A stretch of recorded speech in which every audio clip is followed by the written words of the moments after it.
Marcos 7:21. Amén. ¿Lo leemos, hermanos? Sí. Dice la palabra de Dios.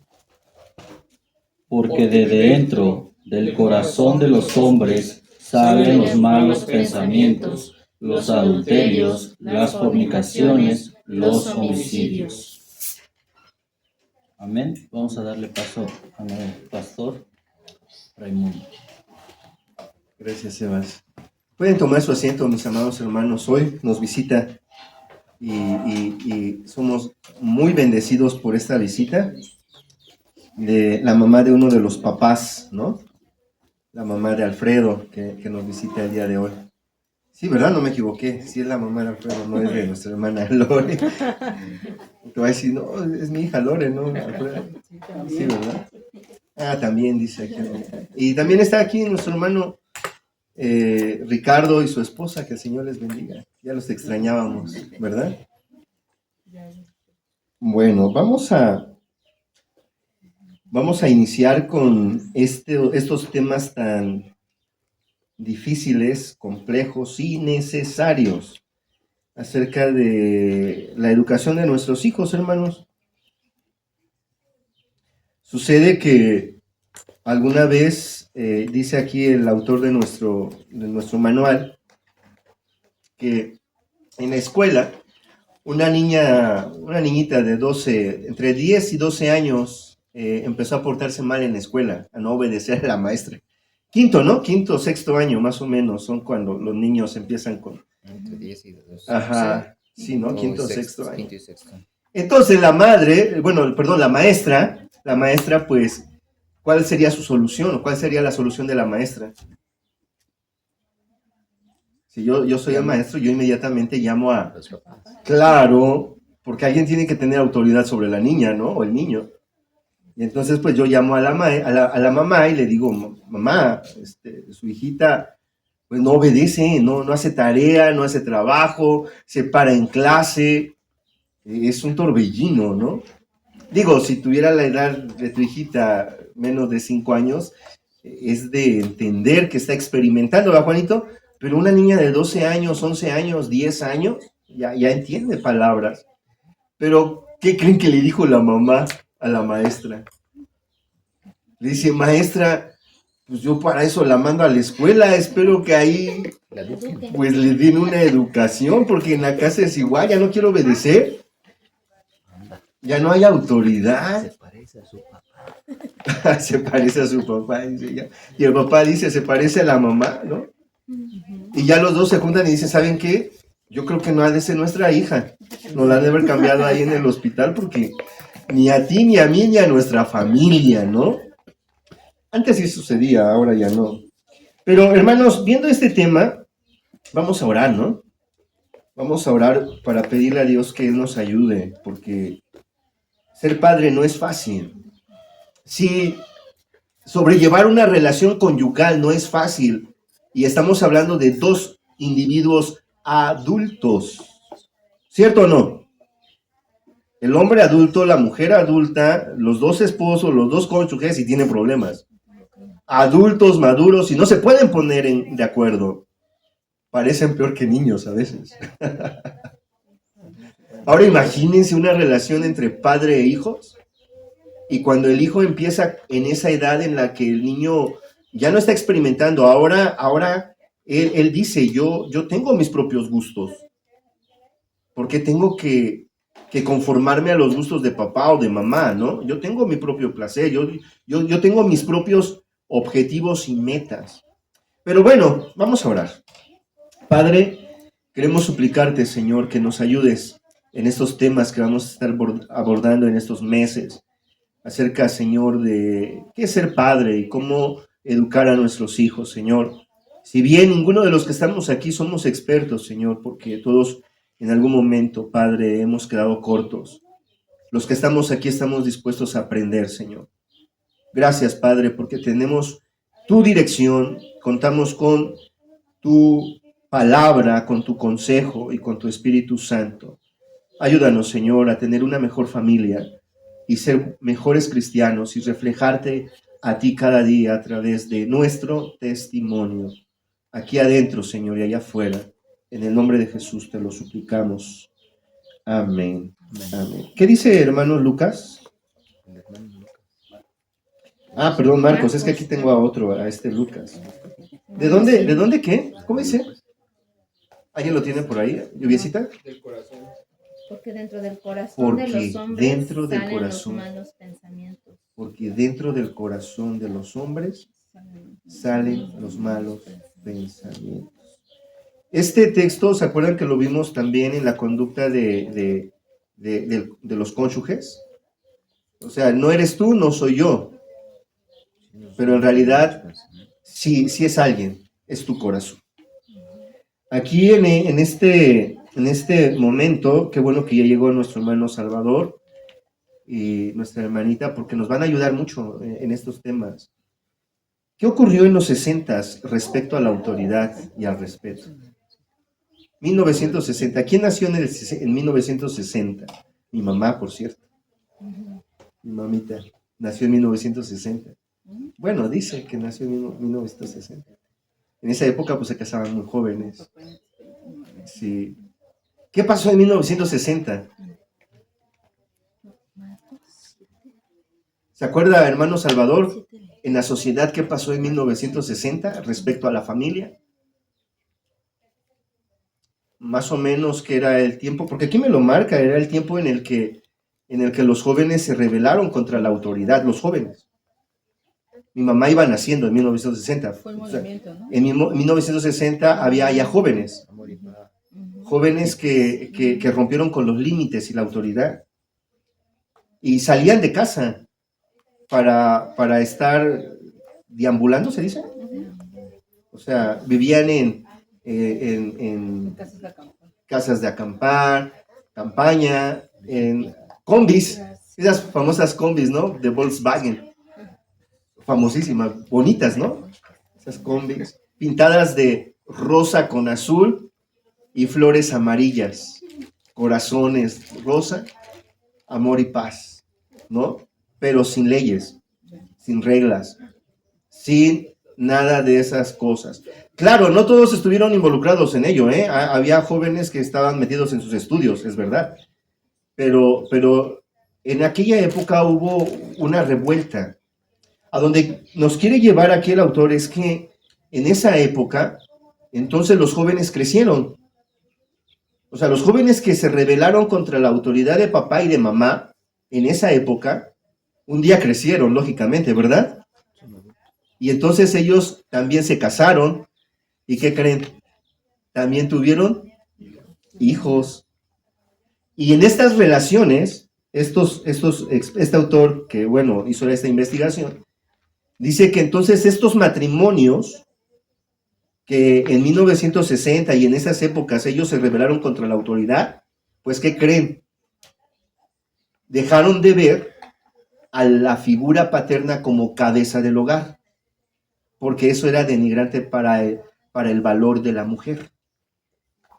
Entonces buscaron una igualdad entre el hombre y la mujer, quitando la cabeza, diciendo no, tanto es cabeza la mujer como el hombre. Pero el problema es que, a ver, biólogos, veterinarios, ¿hay animales de dos cabezas? No es natural. Y los que han salido con dos cabezas no sobreviven mucho, suelen morir. Pero hay una razón. ¿Por qué no dos cabezas? Porque no es el diseño, ¿no? Una se comería a la otra. Entonces, los hijos de esos matrimonios, nuevos matrimonios, ¿qué es lo que están viendo de los padres? Falta de sujeción, de autoridad, de respeto, de valores, de principios. Los niños no necesitan escuchar nada, lo están viendo, y todo eso los niños lo absorben. Así que, bueno, ahora nos preguntamos, ¿por qué mi hijo no me obedece? Bueno, allá fuera hay otra influencia, acá adentro hay otra influencia. La influencia de los amigos, la influencia de la sociedad, de los medios de comunicación y aparte nuestra mala influencia también, o sea, nuestro mal ejemplo. Nuestro mal ejemplo. ¿Cierto o no?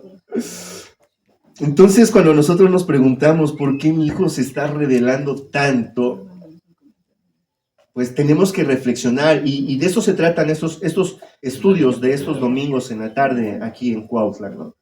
Se trata de reflexionar en dónde nos estamos equivocando, dónde estamos acertando y cómo podemos mejorar para la gloria y la honra de nuestro Dios. Porque en este pensamiento no es yo quiero ser el mejor padre para mi hijo y por eso me esfuerzo mucho. No. Más bien, yo quiero ser el padre que Dios quiere que yo sea para mi hijo y por eso yo me humillo más a él, a Dios. Dejo de esforzarme yo por mis fuerzas y por mi experiencia y por mi capacidad para tratar de educar a mi hijo según mi criterio. Y entonces me humillo a Dios, vengo al consejo de Dios, vengo al refugio de Dios y le digo a él, hazme el padre que tú quieres para mi hijo. Moldéame a mí. Fíjense qué importante es eso, ¿no? Tú moldéame a mí, porque yo traigo un molde. ¿Qué molde traigo? ¿Qué molde traigo, hermano? De la sociedad. El de mi papá, claro, ¿no? Claro, el de mi papá. Y así como mi papá proyectó su matrimonio y su trato para con sus hijos, yo lo copié inconscientemente. Inconscientemente. ¿Y qué creen? Es tan tremendo esto de la psique, de nuestras emociones y de nuestro cerebro y corazón, que hay cosas que de mi padre, ojo, no desmerito nada de mi padre, solo es un ejemplo. Quiero que entendamos esta parte. Hay cosas que a mí no me agradan de mi padre, por ejemplo, ¿no? A mí no me gusta, por ejemplo, que mi padre tome. Odio el alcohol, pero con el tiempo, sin que yo quiera, sin que sea voluntario, ¿qué creen? Caigo en las garras del alcohol, de una manera totalmente inconsciente. ¿Por qué? Porque en algún momento voy a tener una crisis, un problema, a lo mejor mi esposa me va a aventar el sartén o mi hijo se va a ir de la casa y yo me voy a acordar, mi inconsciente se va a acordar de que mi papá cuando tenía conflictos, ¿qué hacía? Tomaba. Y entonces va a acabar el hijo repitiendo los mismos patrones. Entonces, ¿qué es lo que está pasando? Es que en primer lugar se ha perdido algo que Dios estableció en la creación: autoridad. Todos estamos bajo autoridad. ¿Qué creen, Julio? Todos. La creación está bajo autoridad. O sea, cuando hablamos de autoridad, estamos hablando de orden. Y cuando hablamos de orden, estamos hablando de shalom. Y cuando hablamos de shalom, estamos hablando de armonía. Esto es importante para entender lo que trato de proyectar. ¿Qué es armonía? ¿Qué es armonía, Richardcito? Tú que sabes música.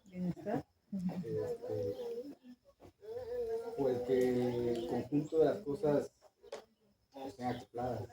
Que el conjunto de las cosas estén acopladas. Está hablando muy ingenieramente. Un músico. No, sí, pero es verdad. No, que un equilibrio. Que un sensor esté bien equilibrado con otro sensor para que todo funcione correctamente, claro. ¿Qué dijiste, Tomante? Equilibrado. Tiene que haber armonía entre calla. Equilibrio, claro. Circuitos de... Pero ahí está él, ¿no? Ahí está mi... Música, ¿qué es armonía? ¿Cómo se compone la música? Está compuesta por notas, sí, pues, pero las notas son símbolos. ¿Qué es lo que están representando las notas? Ritmo. Ruidos, sonidos, sonidos. Y los sonidos pueden ser muchos, variados, fuertes, bajos, agudos, graves, etc. Muchos ruidos sin armonía, a eso le llamamos, muchos sonidos sin armonía, a eso le llamamos. Ritmo. Música. Aquí mi cerebro no me ayuda con mi boca, estoy pensando más rápido y estoy hablando más lento. Ok, muchos sonidos sin armonía hacen ruido. Ahora imagínense, ahora apliquémoslo en el orden. En una familia, cuando no hay armonía, cuando no hay orden, en una familia, cuando no hay orden, ¿qué pasa? Caos. Caos. Veamos, hermanita, una orquesta, ¿no? Una orquesta. A mí me encanta la de Moncaya, ¿cómo se llama ese himno, no? Guapango, ¿no? Guapango de Moncaya. ¿Moncaya? Ayúdenme. Médicos, ¿no? Bueno. ¿El son? ¿Qué son? ¿Han visto las orquestas, no? Las megas orquestas.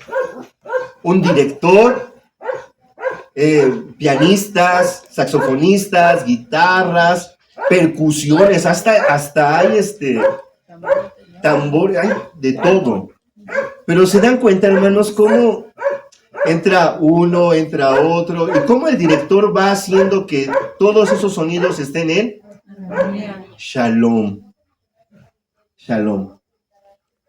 Lo que nuestros hijos han visto de nosotros es todo lo contrario. No han visto autoridad. Nosotros no nos sometemos a alguien. Somos desordenados. Decía una vez un hijo, no recuerdo si fue Rubén o alguien dijo, pero dijo un hijo, a ver, ustedes nos regañan a nosotros, ustedes nos castigan a nosotros. ¿Y a ustedes quién? Entonces creo que sí fue a mí, porque yo dije, pues por eso tengo a mi mamá. Pero la verdad, a ver, le voy a preguntar aquí a los papás, ¿verdad? Y si les hacemos caso, porque yo también tengo a mi mamá. Y estamos reflejando otra vez a nuestros hijos falta de orden, de autoridad. De autoridad. Y lo que Dios muestra primeramente es que en toda la creación hay autoridad, hay un orden. Si eso se pierde, entonces hay caos y ya no funciona. Lo otro que es importante entonces es entender que nosotros estamos bajo la autoridad de Dios. Es importante entender eso. Creamos o no creamos en Dios, dependemos de Él. Porque quien hace que salga el sol, bueno, ahora sabemos que no es que sale, ¿verdad? Pero es una forma de decir. Quien hace que el sol salga cada mañana es Dios. Quien no permite que la tierra se vaya al abismo es Dios. Y el que cuida a las cabras monteses cuando paren es Dios. Y el que tiene el secreto de la vida es porque Dios es la vida.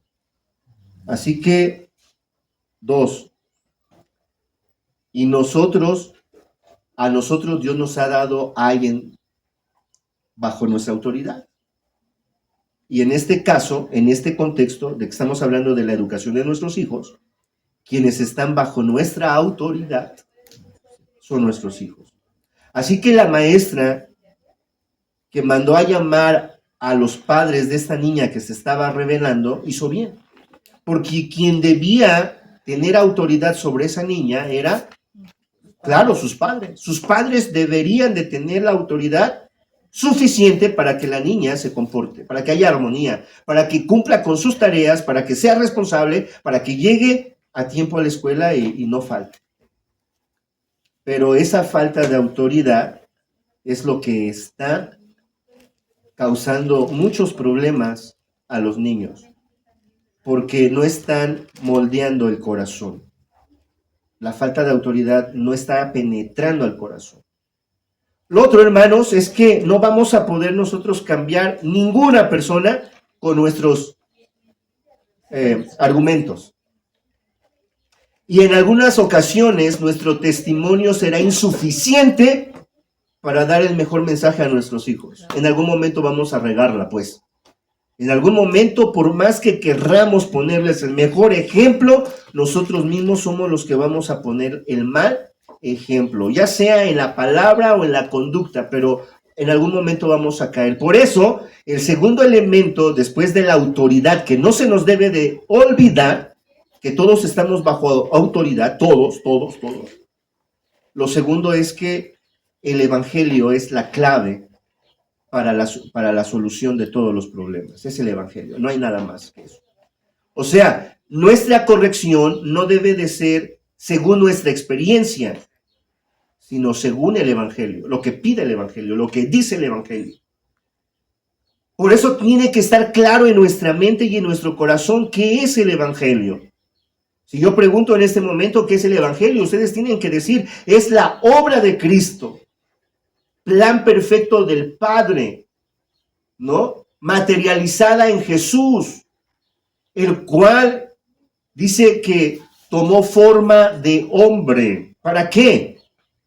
Humillarse y entonces con su sacrificio y con su vida poder pagar y poner fin a la enemistad que hay entre Dios y el hombre y dejar nosotros de ser huérfanos, dejar de ser extranjeros, dejar de ser advenedizos, dejar de ser del otro lado y venir a ser ahora hijos de Dios, ciudadanos de su reino, hijos y herederos con Cristo. Y como hijos, también partícipes de sus beneficios, de sus bondades, de su gracia. Y Él como Padre y nosotros como hijos, dice Él que recibimos tanto la corrección como también el consuelo, el alivio. Somos sellados con el Espíritu Santo y nadie nos va a poder arrebatar de su mano. Nadie nos va a volver a quitar nuestra ciudadanía, nadie nos va a poder quitar el que seamos hijos. ¿Por qué? Porque Jesús pagó para eso. Ese es el evangelio. En que nosotros, siendo malos, en que nosotros estando condenados a morir, en que no podemos sostener una relación con nuestro cónyuge y que tampoco podemos dirigir correctamente a nuestros hijos, en esas deficiencias, Cristo sí es suficiente. Él sí pudo hacerlo. Y entonces lo único que nosotros tenemos que hacer es venir a Jesús y decirle, ponme el ejemplo. Quiero hacerlo también yo, como tú lo hiciste, y dejarnos caer en Él. Ese es el evangelio. Por eso entonces tenemos que, en primer lugar, al hijo, enseñarle que todos estamos bajo autoridad, todos, desde el más pequeño hasta el más grande. Es más, las cosas están bajo autoridad también. Todo tiene un orden, todo tiene un diseño y todo tiene un porqué y un para qué y un para quién. Segundo, que nuestra vida gira alrededor de Jesús. No hay nadie más importante que Él, porque no hay nadie más que haya entregado su propia vida por la nuestra como Él, como Jesús. Y tercero, hermanos, este conocimiento tienen que encarnar en el corazón del niño. O sea, no debe de ser suficiente para mí que mi hijo se sepa el Salmo 23 y que sepa de memoria que Jesús murió por él en la cruz del Calvario y que resucitó al tercer día. Aunque es importante, porque ya lo dije en el punto anterior, no es suficiente. Mi hijo tiene que experimentar ese evangelio, tiene que vivirlo, tiene que hacerlo suyo. En algún momento Alfredito, por ejemplo, se parará aquí al frente y dirá, yo confieso a Jesús, yo me confieso pecador y reconozco que necesito de Él. Y públicamente acepto lo que mis padres me enseñaron. Qué hermoso, ¿no? Y públicamente enseño lo que mis padres me enseñaron. Abrazo el evangelio, abrazo a Jesús y me rindo a Él. Qué hermoso, ¿no? Ese es el propósito de la educación de un padre para con un hijo. Que el hijo pueda tener un encuentro personal con su Creador. Así que, amados hermanos, no vamos a ir educando a nuestros hijos nada más en la superficie. Aquí hay un ejemplo. Va un niño, pelea por un carrito, ¿no? Un niño tiene un carrito, está jugando, es hijo. Viene el hermanito y se lo quita, también es hijo. Y entonces el hermanito llora y el otro, no, yo, y se empiezan a pelear. Y el chiquito muerde al grande y el grande le pica el ojo y ahí vienen los padres. ¿Y qué hacen los padres? ¿Qué hacemos? Miren, lo que dice aquí que comúnmente lo que hacemos es, ¿quién lo tenía primero? ¿Se dieron cuenta? ¿Quién lo tenía primero? ¿No? O sea, como que nuestra justicia es superficial. Ah, el problema es el carrito. Bueno, ¿quién lo tenía primero? Tú lo tenías. A ver, dale el carrito a quien lo tenía primero. Tú, cuando termines de tu carrito, se lo das, se lo prestas a aquel. Y se acabó. O lo segundo. El problema es el carrito. ¿Qué hacemos? Pues ni uno ni el otro. Se acabó. Váyanse por allá. Hay unas nalgadas. Estamos yendo por lo superficial. Pero entendemos que el Evangelio tiene que impactar no lo superficial. El Evangelio tiene que impactar también lo más profundo, o sea, el corazón. ¿Por qué? ¿Qué dice nuestro texto? Base, ¿qué dice Lluvia? ¿Por qué? ¿Por qué dice? Porque del corazón nacen los malos pensamientos. nacen. ¿Cómo? Los malos pensamientos. Porque del Que no corazón. entra en su corazón. Ay, no. Sí, aquí dice Porque dentro del corazón, perdón. Adelante. Porque dentro del corazón de los hombres salen los malos pensamientos. Porque dentro del corazón de los hombres salen los malos pensamientos, Mujeres, los adulterios, las fornicaciones, los homicidios, los hurtos, las avaricias, las maldades, el engaño, la lascivia, la envidia, la maledicencia, la soberbia, la insensatez. Imagínense, hermanos, tener un hijo así.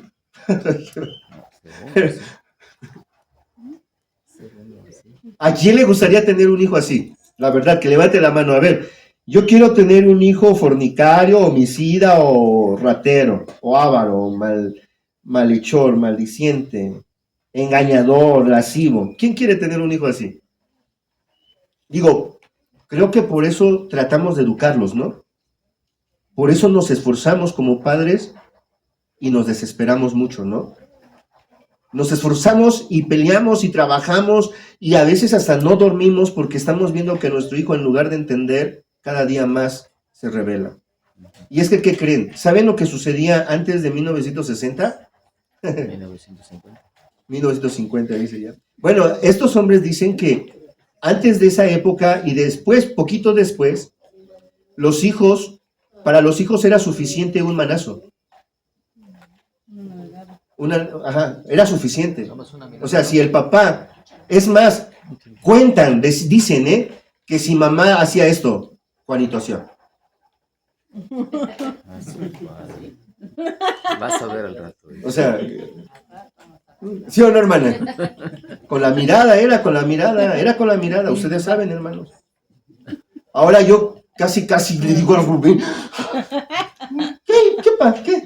¿Qué tienes?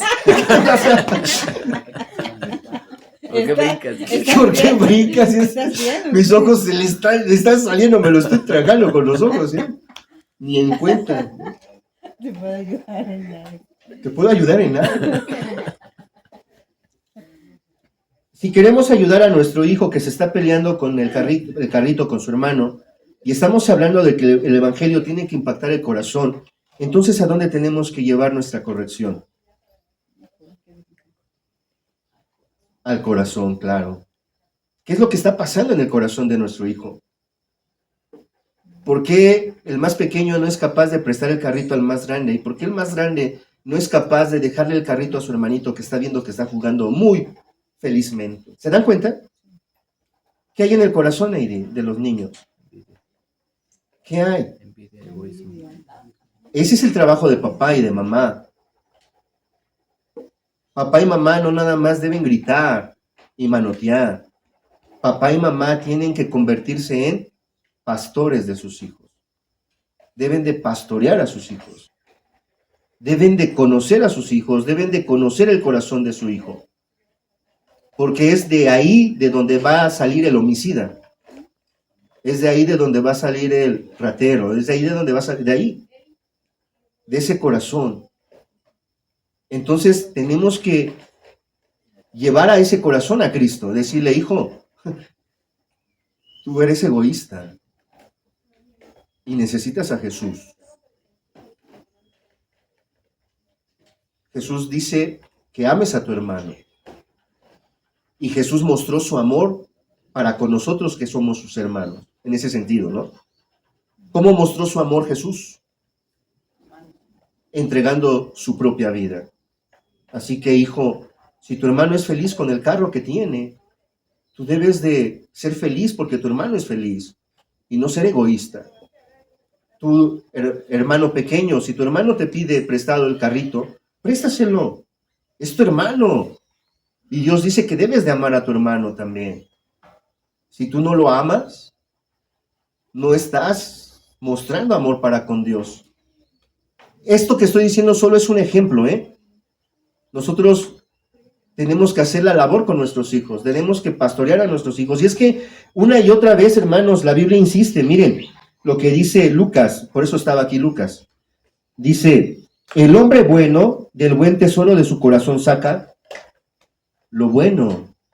Si nosotros nos empezamos a preocupar por el corazón de nuestro hijo desde pequeño, cuando nuestro hijo sea grande, va a ser una buena persona, porque su corazón habrá sido cuidado, ¿cierto o no? Si nosotros enseñamos a ser un corazón egoísta, egocéntrico, malvado, peleonero, ¿en qué se va a convertir nuestro hijo? O sea, imagínense, hermanos, ¿no? La madre diciéndole al hijo, y no te dejes, también pégale a las niñas si te pegan, también ellas. Su corazón no está siendo pastoreado. Pastor, es Lucas.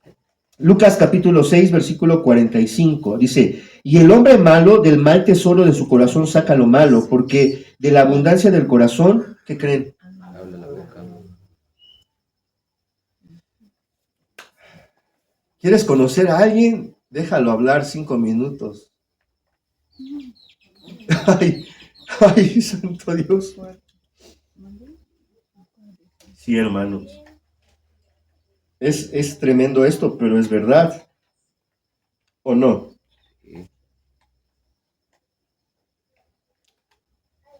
¿Qué es lo que denuncia Jesús en Mateo capítulo 15 a los fariseos? Precisamente hablando de eso, del corazón. ¿Qué hacían los fariseos, Heidi? ¿Qué hacían los fariseos, hermano?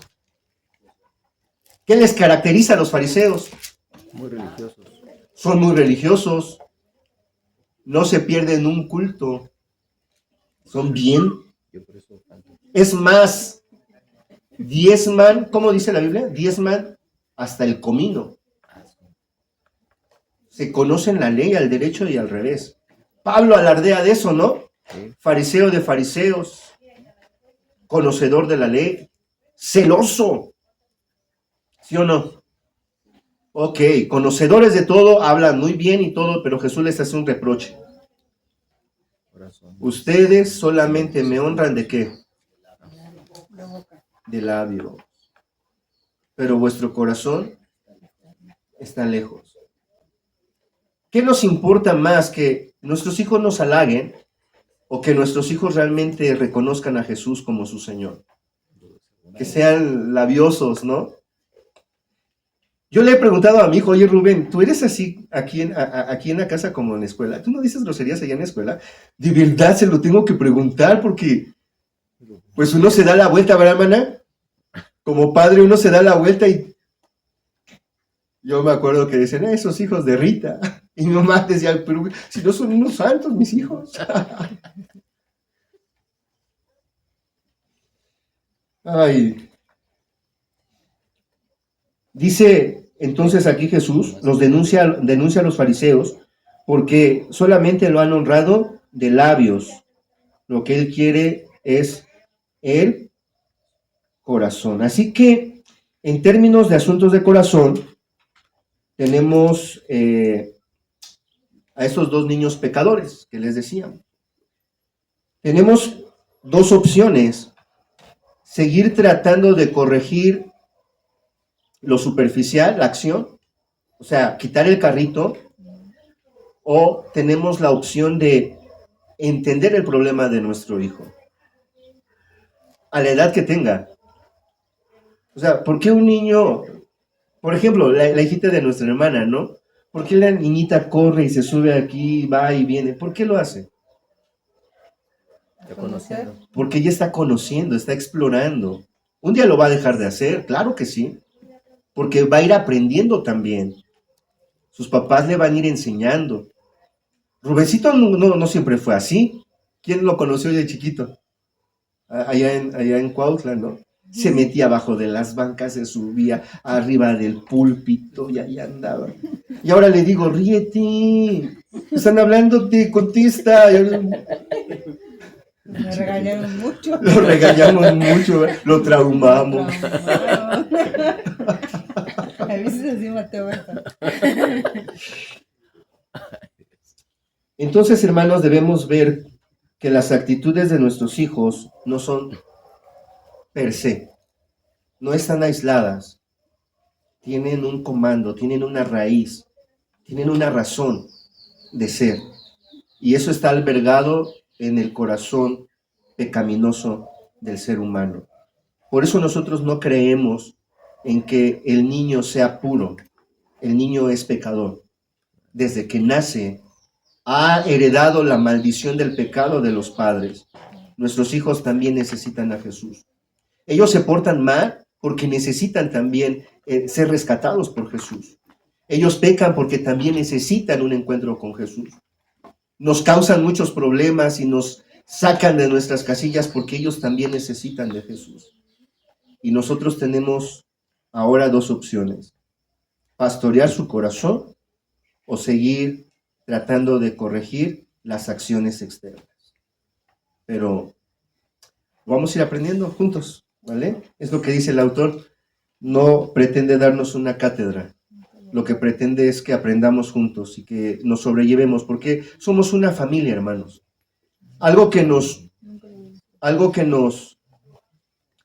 une a todos los que estamos aquí, ¿qué será? ¿Qué es lo que nos une, hermano Salvador? ¿Qué es lo que nos une, Sebas? Que tenemos un mismo Padre. Y que nadie de los que estamos aquí somos huérfanos. Que todos aquí tenemos un Padre.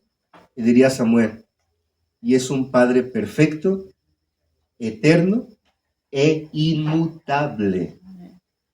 Y que si como hijos nosotros venimos a Él, Padre, ayúdame a ser Padre, ¿qué creen?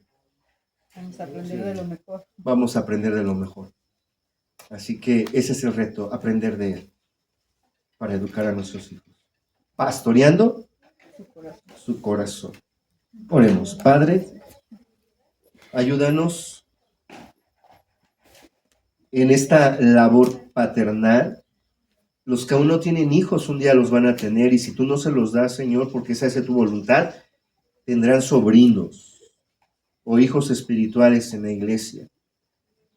Pero de alguna manera, Señor, tú nos permitirás ejercer la paternidad. Ayúdanos, Señor, a ejercerla con sabiduría, a ejercer la paternidad con conocimiento, con tu dirección. Queremos seguir tu ejemplo. Tú eres el mejor Padre. No nos ha hecho falta nada. Gracias por estar ahí siempre. Gracias por abrazarnos en los momentos de soledad. Y gracias por quitar la dolencia cuando nadie la ha podido quitar.